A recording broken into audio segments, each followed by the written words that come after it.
La ilaha illallah. Waktu tu, tiba-tiba Tok saya ni perasan tau. Kepala saya ni macam berdongak belakang macam tu. Seperti sedang tengok ke arah luar buaian tau. Sambil membuat bunyi macam seolah-olah macam tengah bercakap dengan seseorang lah waktu tu.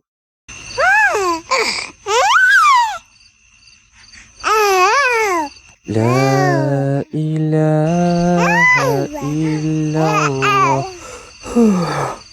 Astaghfirullahalazim lah budak ni.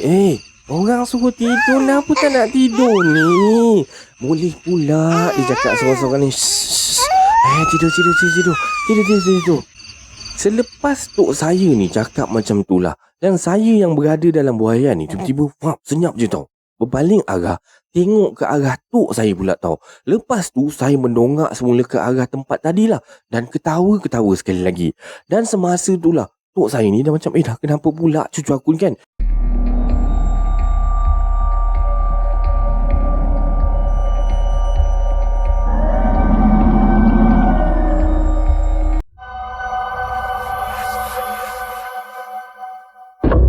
Assalamualaikum warahmatullahi wabarakatuh dan salam sejahtera kepada anda semua. Selamat datang ke channel Kisah Seram Malaysia. Jadinya diharapkan anda semua pada hari ini sihat-sihat belaka lah hendaknya ya. InsyaAllah. Okey, disclaimer. Semua kisah-kisah yang saya akan ceritakan dekat sini anda anggaplah sebagai satu hiburan sahaja. Jadinya janganlah terlampau taksub ataupun terikut-ikut dengan kisah-kisah yang KSM sampaikan ya. Sebelum kita bermula, marilah kita sama-sama berdoa kepada Allah Subhanahu wa taala.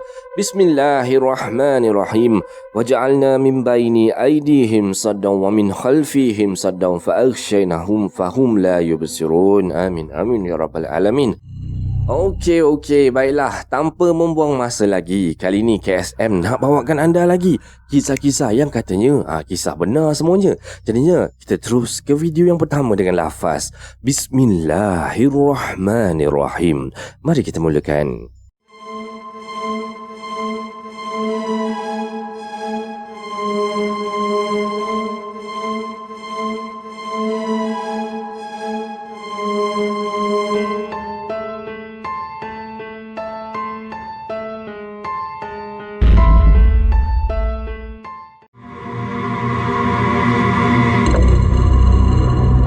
Okey, untuk kisah yang pertama kita terus dengan kisah yang pertama ni.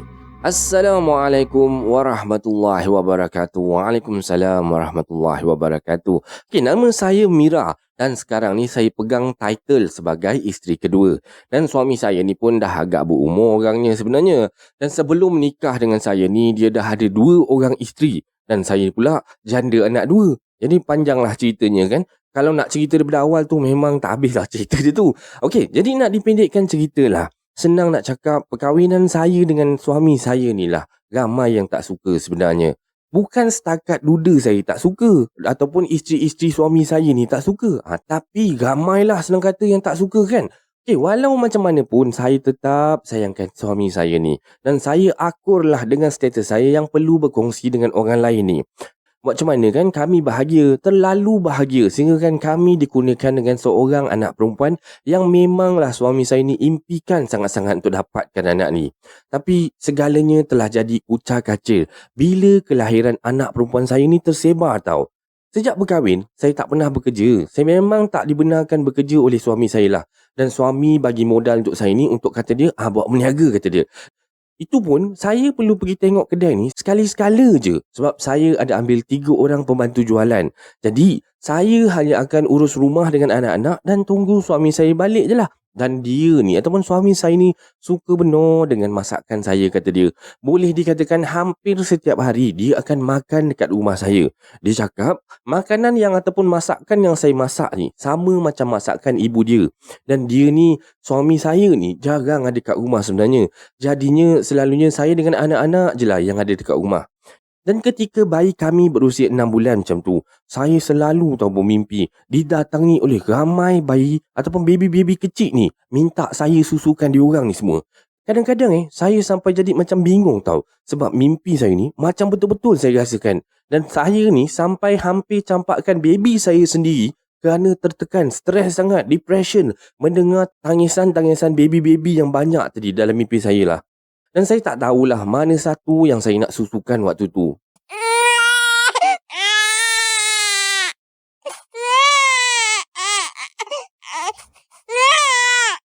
Dan saya jadi macam sampai agak tertekan lah sebenarnya. Bila tak dapat tidur lena setiap malam, saya jadi murung tau. Dan saya jadi takut sangat nak keluar daripada rumah ni. Sampai kadang-kadang tu barang dapur kat rumah ni dah habis pun, saya tak pergi ke pasar nak beli barang-barang ni tau. Dan pada masa tu lah, entah kenapalah, suami saya ni susah sangat nak balik rumah saya ni tau. Dan saya sedih lah bila dia tak balik tu. Tapi saya tetap lawan, kuatkan perasaan saya ni sebab saya sedar waktu tu saya ni siapa. Lah, cukup sebulan saya dalam keadaan macam tu, tiba-tiba suami saya pun balik tau. Dan saya fikirkan waktu ni mungkinlah dia dah sedar yang tindakan yang dia buat tu tak balik rumah tu ialah tak betul kan. Yelah, dia pun abaikan kami anak beranak dekat rumah tu macam tu je tau. Tapi tiba-tiba waktu dia balik ni, saya dikejutkan dengan sesuatu yang pada saya macam tak masuk akal. Dan saya sendiri jadi bingung tau. Kata suami saya ni balik-balik je dia kata, saya curang kata dia. Dan katanya dah beberapa kali saya pergi ke Genting Highland dengan lelaki lain. Dia kata dia ada bukti. Ada orang kirim gambar pada dia tau. Gambar tu menunjukkan yang saya dengan seorang lelaki pergi ke Genting Highland tu lah. Dan bila saya minta bukti, minta lah bagi bukti tunjukkan. Tapi katanya gambar tu hilang macam tu je. Dan hari tu jugalah dia lafazkan talak satu pada saya. Dan saya memang terduduk dah. Memang bingung betul saya waktu tu. Tapi saya hanya mengadu pada Allah Subhanahu Wa Taala. Dan lepas saya dah diceraikan, saya sakit pula tahu lepas tu. Saya sakit istihadah. Maksudnya sakit istihadah ni period berpanjangan tau. Hingga ada kalanya saya rasa macam lemah sangat, penat sangat. Mungkinlah sebab banyak sangat keluar darah macam tu kan. Jadinya ditakdirkanlah entah macam mana satu kali tu, adalah seorang staf kedai saya ni datang ke rumah. Katanya nak melawat saya saja-saja je. Sebabnya kata dia dah berbulan-bulan saya tak datang, tak pergi kat kedai untuk tengok kedai tu.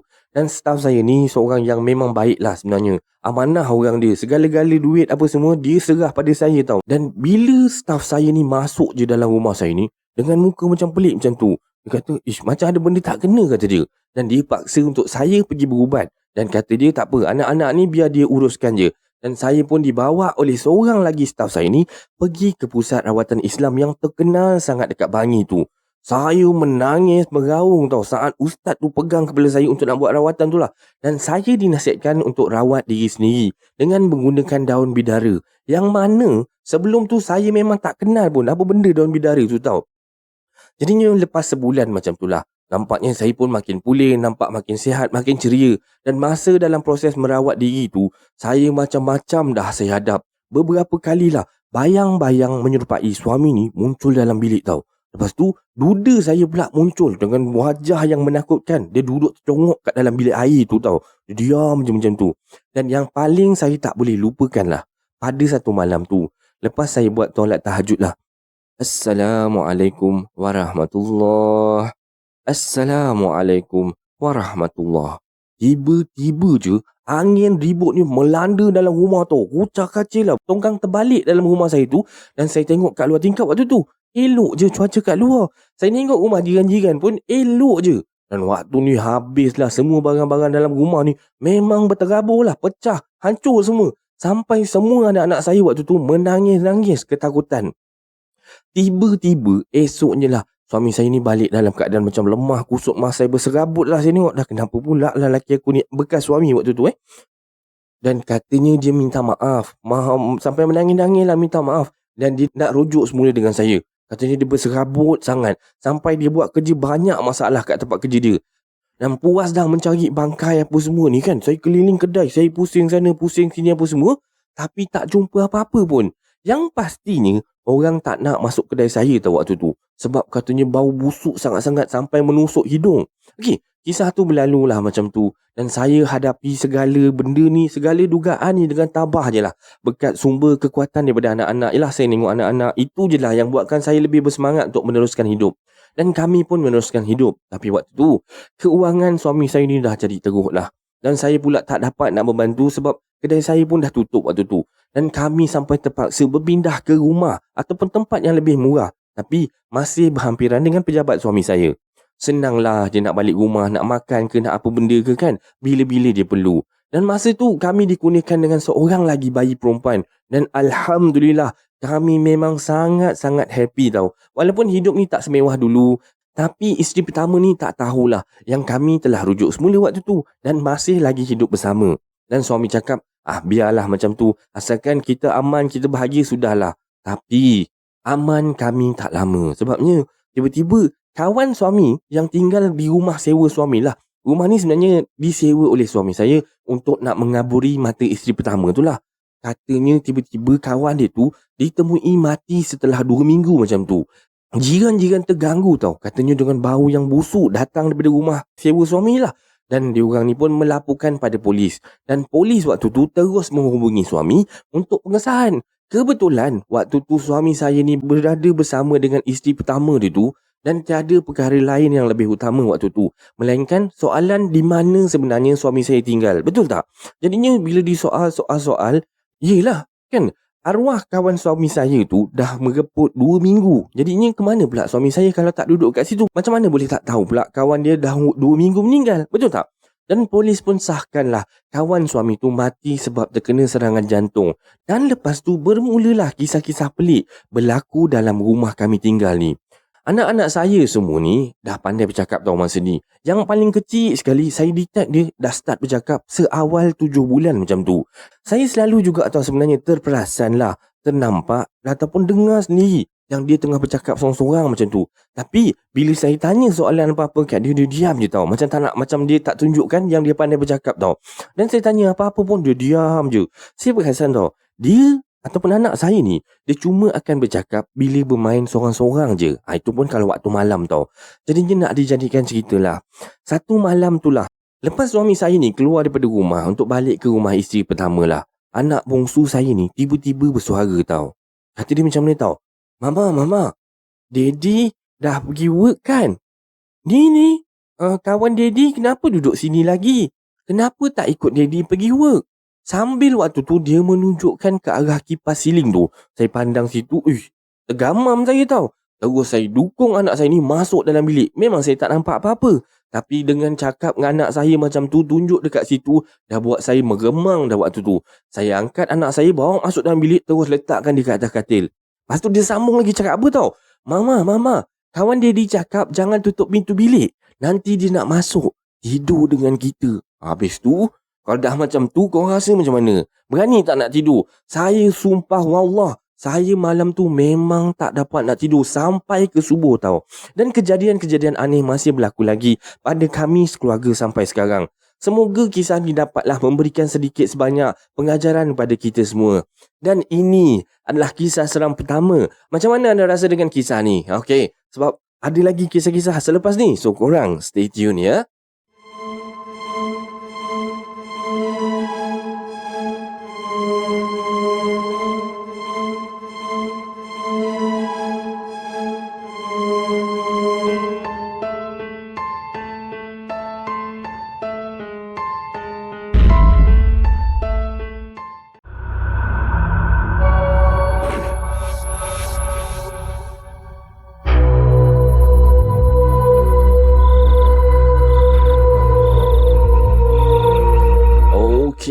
Untuk kisah yang kedua pada malam ni Okey, untuk kisah yang kedua ni, tajuk dia berpantang di rumah Tok.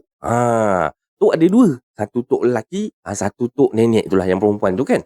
Okey, saya nak ceritakan kisah seram yang dialami sendiri oleh nenek yang mana saya panggil Tok lah Okey, kisah ni terjadi 27 tahun yang lalu semasa waktu tu saya masih baby lagi. Dah lama kan kisah ni. Okey, tapi kisah ni baru saja Tok saya ceritakan pada saya. Okeylah.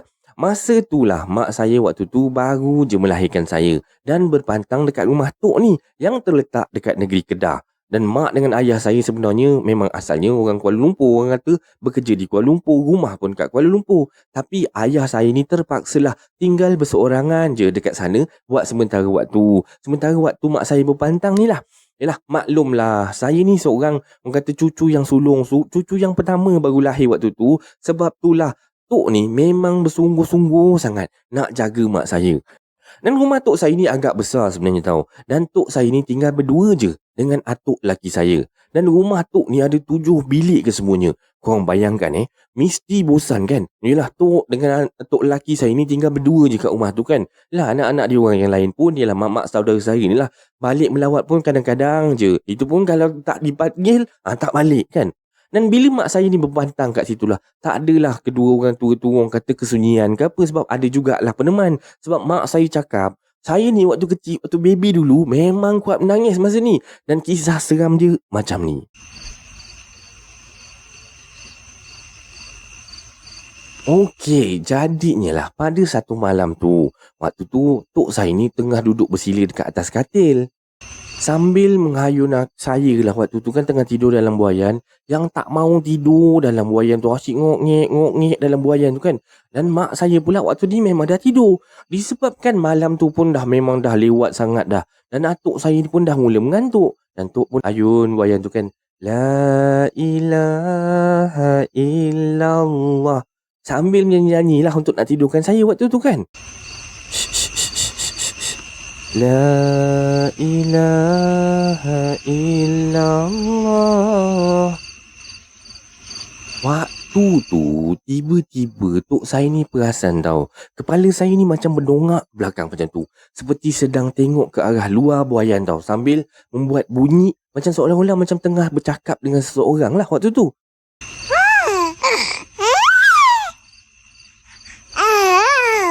La ilaha illallah.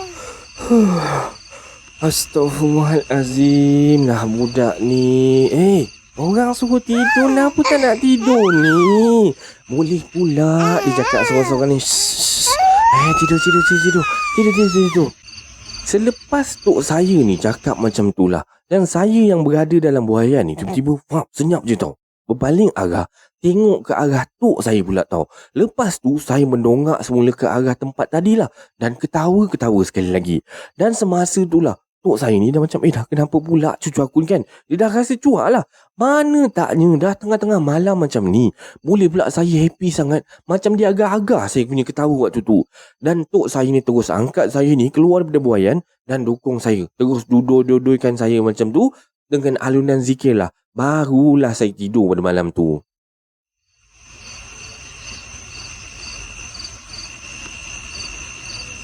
Jadinya pada malam seterusnya pula saya waktu tu saya tidur awal lah. Lepas tu tok tengah duduk dekat atas kursi malas yang terletak dekat sebelah katil mak saya yang dah tengah tidur waktu tu. Dan kursi malas ni juga menghadap ke arah buaian saya tau. Dan tok ni masih belum mengantuk waktu tu. Oleh tu dia pun baca-baca majalah lah, baca-baca surat khabar ke kan. Sambil tunggu kalau saya terbangun ke, nak minum susu ke apa. Lepas tu tok saya ni boleh terlena pula ke atas kursi malas tu dengan lampu bilik ni masih terbuka tau.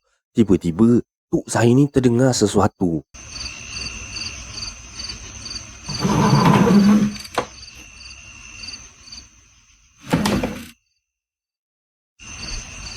Ish, apa pula tu?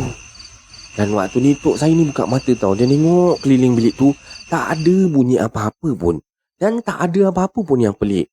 Dan tok saya ni pun bangun lah untuk nak tutup lampu bilik tu. Dan buka lampu meja malam ataupun lampu tidur je lah dekat atas meja tu. Yalah biar tak silau kata dia. Dan tok pun perhatikan sekejap. Dan saya dengan mak saya waktu tu memang dah dua-dua dah tidur dah. Dan tok saya ni pun duduk semula dekat kursi malas. Dan mahu sambung tidur semula lah. Sedang tok saya ni masih mamai-mamai, tok perasan tau. Macam ada satu susuk perempuan berambut panjang tengah duduk bercangkung dekat sebelah buaian saya tau. Tok ni waktu tu macam mamai-mamai kan. Apa benda tu? Astaghfirullahalazim. Waktu ni tok saya pun gosok-gosok lah mata dia untuk nak memastikan apa yang berada dalam pandangan dia tu betul-betul dia nampak kan. Kali ni bila dah gosok mata tu dah jelas sikit. Betul-betul tok nampak ni susuk perempuan bercangkung tau kat depan ataupun kat sebelah buaian saya sambil tangan dia ni digulurkan masuk dalam buaian macam tu. Dan makhluk ni macam tengah jenguk-jenguk ke dalam buaian tu tau, memerhatikan saya yang tengah lena tidur waktu tu. Dan tok pandang ke arah mak saya. Dia tengok, tengah sedap tidur kat atas katil tu kan. Astaghfirullahalazim. Siapa pula yang terjongok-jongok tengok cucu aku ni? Dan terus tok saya ni bangun daripada kursi malas tu, dan pada masa yang sama ni makhluk tersebut tengah pandang ke arah tok tau. Dan alangkah terkejutnya tok saya ni apabila melihat wajah makhluk tu lah. Memang jelas kelihatan tau. Kerana atuk tadi pasang lampu tidur tu kan, memang dapat nampak muka makhluk tu. Dan rambut dia menggerbang, usut masai dengan wajah pusat lesi macam tu. Mata dia merah tak beliak tau. Sambil menyeringai je, menunjukkan gigi taring pada tok. Allahu Akbar, Allahu Akbar, Astaghfirullahalazim. Apa benda ni? Dan waktu ni, tok terus menerpa ke arah buaya ni untuk nak dapatkan saya ni tanpa menghiraukan makhluk tersebut. Dan tok risaulah kalau makhluk tu akan mengapa-ngapakan saya waktu tu. Dan sebaik saja tok mendekati buayan tu, makhluk tu pop, hilang terus macam tu. Dan tok saya terus angkat saya keluar daripada buayan dan membuka lampu bilik tau. Dan mak saya ni masih tidur waktu tu, macam tak perasan, tak tahu apa-apa pun. Macam tak ada apa-apa pun yang jadi. Dan tok saya langsung tak boleh nak tidur dah lepas tu. Dan peluk dan dukung saya ni lah sampai ke subuh. Dan esoknya semasa sarapan pagi lah, dan tok saya ni pun menceritakanlah kepada atuk lelaki ni. Dan dengan selambanya, atuk lelaki saya ni kata apa tau? Awak ni, itu pun tiada pokok kekabu kat belakang rumah kita lah tu. Benda tu memang suka pun dengan budak-budak lah. Tak payah dirisaulah. Lain kali bacakan surah-surah je. Tak payah nyanyi-nyanyi kat budak tu. Dan atuk saya ni beranggapan bahawa makhluk itulah yang bersembang dengan saya pada malam sebelumnya. Dan selepas kejadian itulah, tok saya ni dah pasang dah, orang kata ngaji-ngaji ayat-ayat Al-Quran dekat kaset dekat radio tu, dan letak dalam bilik mak saya je. Dan Alhamdulillah lah, tak ada apa lagi yang terjadi sepanjang mak saya berpantang ketika tu. Sampailah baru-baru ni, tiba-tiba kata tok saya baru-baru ni, tok nampak kelibat makhluk tu semula tau. Sebenarnya dah lama dah. Dah 27 tahun dah benda ni berlaku kan. Kali ni dah lama ni tiba-tiba benda tu muncul balik semula tau. Cerita dia macam ni. Malam tu tok tidur tengah sendirian lah. Manakala tok lelaki ni tidur dekat bilik lain. Tiba-tiba tok terdengar tau macam bunyi seretan dekat lantai. Macam bunyi yang dulu tu dia dengar. Bang, abang. Dan tok ni terjaga daripada tidur waktu tu. Sebab kan dia ingatkan atuk lelaki saya kan nak masuk bilik ke. Yelah, sebab kan dia ingatkan atuk lelaki saya ni nak masuk bilik ke, nak apa benda kan. Tapi bila dia tengok betul-betul, tak ada sesiapa pun. Lepas tu tok saya ni terdengar bunyi seretan tu lagi sekali. Dekat hujung bucu katil ni, tiba-tiba tok terperasan dengan mata yang terpisat-pisat dan kelat-kelat macam tu kan. Tok ternampak ada satu kelibat makhluk yang sama sedang duduk bercangkung memandang ke arah tok tau. Dengan rambutnya masih kusut masai macam dulu, dengan wajah yang sama macam dulu, dengan mata merah terbeliak tu. Dia hanya duduk kat situ tercangkung merenungkan tok dekat bucu katil tu tau. Tok pun tarik selimut dia sehingga ke paras dagu macam tu dan pejamkan mata tau. Dan membaca beberapa keratan ayat-ayat suci Al-Quran lah. Dan lepas beberapa minit lah tok sini baca kan. Tok pun buka lah semula mata dia. Dan Alhamdulillah makhluk sebut pun dah tak ada dekat bucu katil waktu tu. Dan tok saya pun apa lagi sambung tidur semula lah. Sehingga ke subuh. Jadinya esok paginya lah tok pun ceritakanlah kepada atuk lelaki ni. Dan atuk lelaki saya macam biasa. Biasalah lelaki kan, relax, steady je kata apa. Rumah dia kat pokok kerabu kat belakang tu ateng semalam dah tebang. Tu yang ditumpang bilik tidur awak semalam. Alah, sekejap je lah, tak payah risau. Rupanya salah seorang anak saudara atuk ni sudah pun menebang pokok kerabu kat belakang rumah tu pada hari sebelumnya. Kerana katanya nak buat jalan. Dan ini adalah kisah seram Malaysia pada malam ni. Macam mana anda rasa dengan kisah yang kedua ni? Semoga anda terhibur sebab KSM masih ada lagi satu kisah pada malam ni. So korang stay tune and enjoy.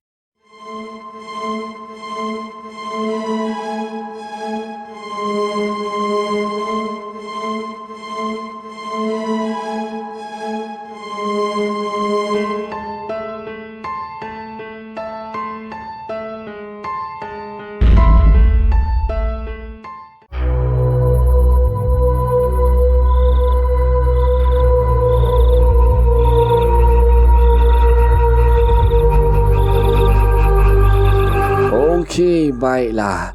Untuk kisah yang terakhir, Untuk kisah yang ketiga yang terakhir untuk pada malam ni, kita terus dengan kisah dia. Okey, untuk kisah yang ketiga ni, tajuk dia kisah rumah sewa. Assalamualaikum warahmatullahi wabarakatuh. Waalaikumsalam warahmatullahi wabarakatuh. Okey, kisah ni pada tahun 2013 lah terjadi. Waktu zaman-zaman saya belajar dulu di sebuah kolej swasta bertempat di Kelana Jaya. Banyaklah kisah pahit getir dalam rumah tu sebenarnya. Rindu Mat, kata dia. Yalah, sama-sama belajar, siapa tak rindu kan. Itulah zaman kita kenal dunia ni macam mana, kita kenal kawan-kawan kan. Sekarang ni bila dah berumur macam ni, kawan pun tak ada kan. Okeylah, baiklah, kita mula dengan kisah yang nombor satu. Okey, rumah saya ni ada 2 ruang tamu, 3 bilik dan 2 bilik air. Dan ketiga-tiga bilik ni saya pernah duduk dah. Setiap satu ni saya duduk dekat dalam bilik master bedroom lah. Dalam bilik ni ada 3 katil double decker, 1 katil berhadapan dengan pintu tandas, lagi 2 katil dia bergabung tau, bentuk L macam tu. Dan saya punya katil ni yang menghadap tingkap, dan katil sini saya ni menghadap katil pertama tadi tau. Okey, kisah dia bermula macam ni tau. Bila senior saya ni balik pada dalam pukul 2 pagi macam tu lah. Dia balik lewat lah malam tu. Dan bila senior saya ni masuk dalam rumah lah, dia tengok semua orang dah dibuai mimpi, dah hanyut sampai mana tak tahulah. Dan tak tahulah kenapa time ni semua tidur awal pula kan. Biasanya kemain lihat lagi budak-budak ni nak tidur. Biasalah budak-budak bujang kan, memanglah susah sangat nak tidur kan. Dia selesai bersihkan diri, dia pun terus tidur tau. Tetapi lena dia tu tak panjang. Selang beberapa jam macam tu, dia terasa seakan-akan ada orang kejut dia. Kan? Bangun, bangun. Oi, bangun, bangun. Dan dia pun terjagalah dalam keadaan mamai-mamai macam tu. Dan dia tengok saya dengan Zul ni, dia tidur nyenyak kan. Jadinya dia pun toleh belah kanan. Dan dia pun terpandang katil dekat hadapan tandas tu. Dekat katil yang belah atas, bahagian tangga tu, dia ternampaklah seorang housemate ni tengah duduk tau, dengan kaki menjulur ke bawah, badan menghadap ke tandas tau. Manakala mukanya memang pandang tepat ke arah dia tau. Muka dengan badan semua seakan-akan macam muka kawan kita orang yang nama Begat seorang tu. Dan sini saya ni pun panggil lah budak tu kan. Begat. Oh Begat. Kau jangan buat main lah Begat. Dah malam-malam ni. Begat. Kau ni lantak kau lah. Tapi bila dah dipanggil, si Megat ni tak ada respon kan. Waktu tu dia perhatikan je tau. Dia kenung je muka sini saya tu lah. Dan rumah kami tu time tu memang gelap sangat-sangat. Kalau ada lampu pun sikit-sikit je lah. Itu pun sama-sama sebab buka pintu tu sikit, lampu daripada luar tau. Dan sini saya ni terasa macam dah lain macam ni. Dia terus tarik selimut selumrung sampai ke kepala, sampailah dia terlelap. Dan bila esoknya, pagi-pagi masing-masing dah siap-siap lah nak pergi ke kelas masing-masing. Dia pun tanya tau. Dia tanya kat saya, Megat mana Semalam aku nampak dia kat atas katil tu. Pagi ni tak nampak pula dia. Megat? Rasanya tak ada kot bang Megat. Abang salah orang kot. Abang salah nampak agaknya. Semalam dia ada inform saya bang. Dia cakap dia tidur rumah member. Bang, kenapa bang? Tiba-tiba tanya Megat. Tak pernah tanya Megat. Dan bila saya cakap macam tu, saya tengok kan, sini saya ni terus diam tau. Muka dah pucat dah tau. Dan waktu ni saya tak tahu apa-apa lagi. Saya pun waktu tu tak nak lewat pergi kelas. Saya pun terus keluar daripada bilik tu tau. Dan masa pun berlalu lah. Dan petang tu sini saya pun ceritalah. Saya dah balik kelas apa semua. Jumpa saya. Sini tu pun ceritalah pada saya apa yang dia lalui malam tu lah. Dan penyudahnya saya pula yang risau. Punyalah stres saya ni memikirkan macam manalah aku nak tidur malam ni. Macam manalah aku nak tidur malam ni kan. Makanya malam pun sampai tau. Korang tahu tak? Punyalah saya ni berfikir. Sampai tak boleh tidur saya malam tu tau. Pukul 11 okey lagi. Pukul 12 tak tidur lagi. Pukul 1 pun okey lagi. Masih terbuntang biji mata tu kan. Masuk je pukul 2 lebih. Bila semua orang dah tidur tu ni, dalam rumah tu dah sunyi je lah kan. Dan saya dengar tau macam ada orang main beg plastik macam tu. Saya dah baring tapi tak boleh nak tidur.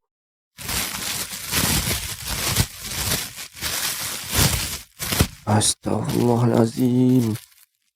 Punya apalah pula ni. InsyaAllah. Dan huru hara lah saya malam tu tau. Memang tak dapat nak tidur lah saya malam tu. Tapi saya tutup je mata ni rapat-rapat sambil layan bunyi plastik tu sepanjang malam. Allahu Akbar, Allahu Akbar. Bila azan subuh pada pagi tu, barulah bunyi plastik tu hilang macam tu je.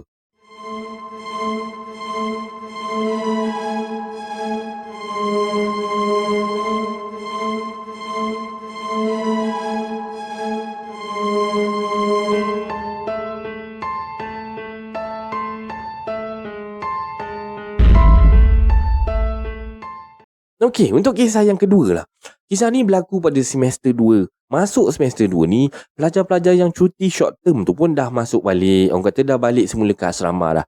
Dan senior saya yang story satu tadi yang kena ganggu tu, tu pun dia start cuti short term dia pula. Dan rezeki saya lah dapat bilik nombor 2 berhadapan dengan tandas tau. Dan bilik nombor 2 ni ada 2 katil double decker.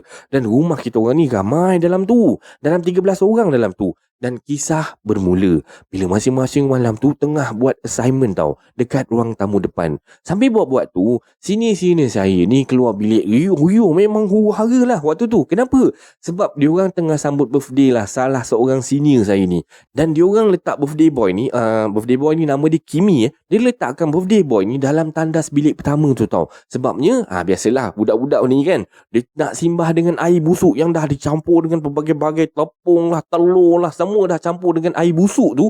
Dia nak simbah dekat budak tu lah. Jadi bila dah simbah tu, memang riuh lah, kecoh semua, tergelak, ketawa apa semua kan. Dan yang best saya ni tak rapat sangat dengan senior-senior. So bila diorang dah riuh-riuh rendah sangat tu, diorang pun pergilah katil masing-masing.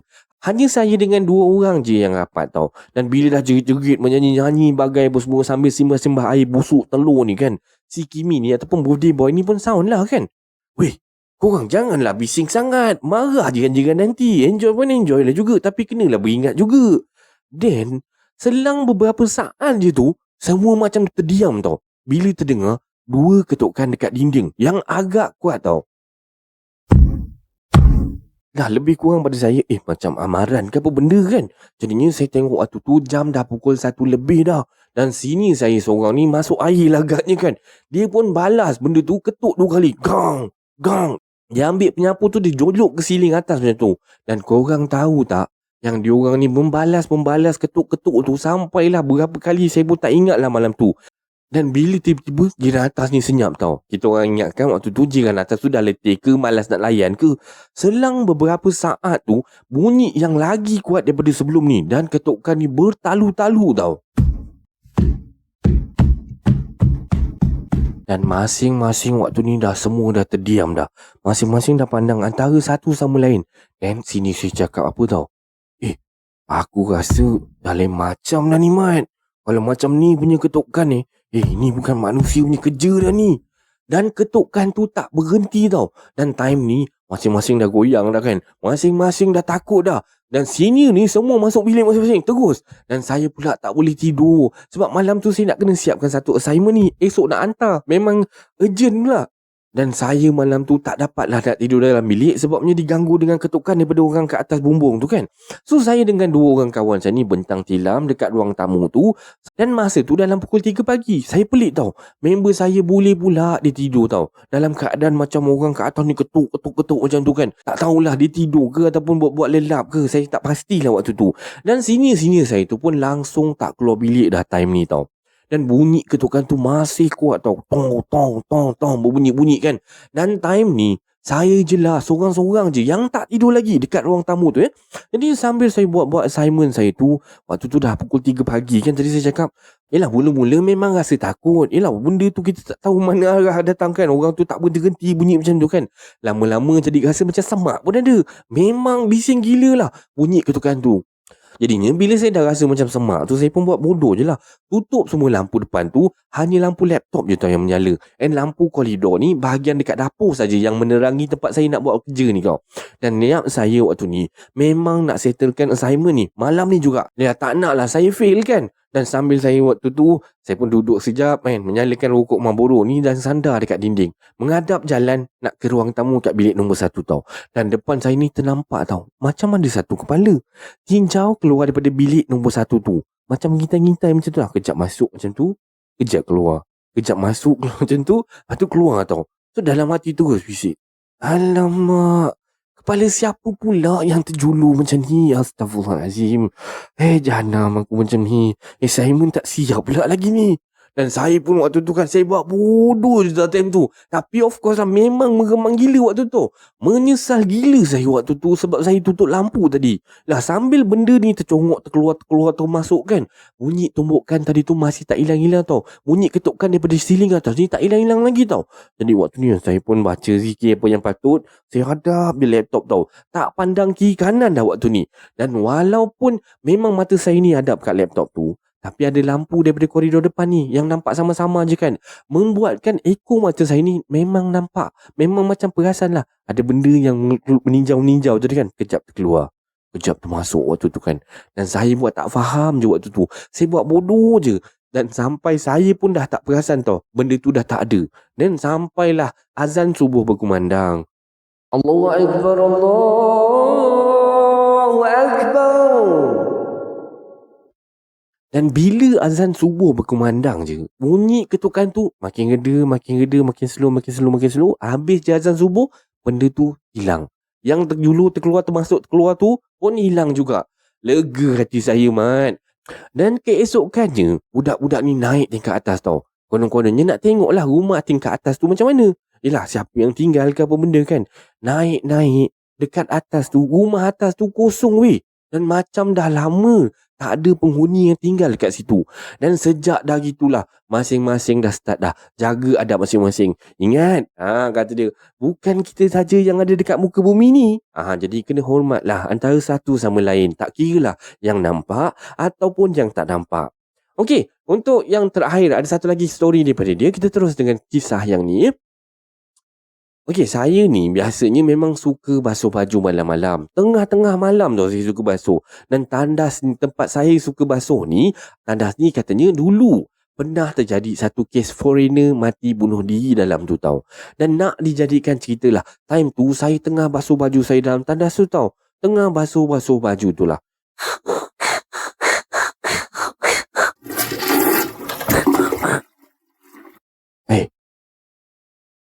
Siapa pula yang flush toilet ni?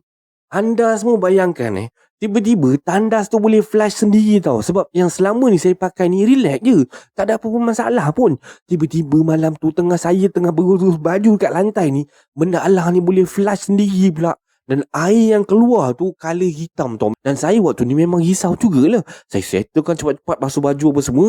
Saya terus keluar, lari masuk bilik tau. Alhamdulillah lah, tak ada apa-apa pun yang berlaku. Dan satu lagi, dan time tu saya baru balik daripada cuti weekend lah. Selalunya housemate adalah seorang dua yang tak balik. Tapi saya tak tahu pula kenapa time tu boleh kosong betul-betul rumah. Tak ada orang ni, tak ada orang langsung dalam rumah saya ni. Saya sampai petang tau waktu tu. Lebih kurang dalam pukul 5 macam tu. Lah disebabkan bosan, tak ada orang, saya pun tertidur lah dalam bilik master ni. Bilik yang pertama tu lah. Dan saya tersedar tau. Dan bila saya dengar macam bunyi orang berkemas-kemas macam tu, macam ada orang tengah borak-borak macam ni, saya pun teruslah bangun kan.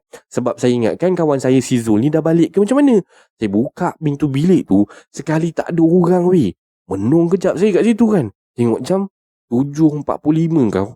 Yelah, maghrib pun tidur kan. Itu satu hal juga waktu tu. Astaghfirullahaladzim. Saya tu pun terus mengucap panjang saya kan. Dan saya pun terus tutup pintu ke bam. Saya terus duduk atas katil. Sekejap, menung kejap kan. Memikirkan masa depan saya. Memikirkan apa benda yang aku dengar tadi kan. Dan tiba-tiba saya dengar bunyi macam pintu grill terbuka lah. Terus saya tinjau. Akhirnya kawan-kawan saya pun balik. Legalah saya. Dan ini adalah pengalaman-pengalaman saya. Semoga anda semua terhibur lah Okey. Dan ini adalah kisah seram Malaysia pada kali ini. Semoga anda terhibur dengan kisah-kisah yang KSM sampaikan. Okey. Disclaimer macam biasa. Semua kisah-kisah yang saya ceritakan dekat sini, anda anggaplah sebagai satu hiburan sahaja. Jangan terlampau taksub ataupun terikut-ikut ya. Baiklah, sebarang komen, like dan share daripada anda semua amat-amatlah dihargai. Dan terima kasih pada yang dah sudi subscribe di channel Kisah Seram Malaysia ni. Dan yang masih belum tu, anda bantulah saya dengan menekan butang subscribe, like dan sharekan video ini kepada kawan-kawan anda. Sokongan daripada anda semua adalah ibarat satu pembakar semangat buat saya untuk terus berkarya, agar saya terus berusaha untuk membuat banyak video-video yang baik, yang menarik dan berkualiti untuk anda semua tonton, insya-Allah. Jadinya yang baik itu datang daripada Allah Subhanahu Wa Taala dan yang buruk itu datang daripada kelemahan diri saya sendiri. Dan saya akhiri kisah seram Malaysia pada kali ini dengan lafaz Assalamualaikum warahmatullahi wabarakatuh. Thank you so much for your support. See you next video and take care guys. God bless you.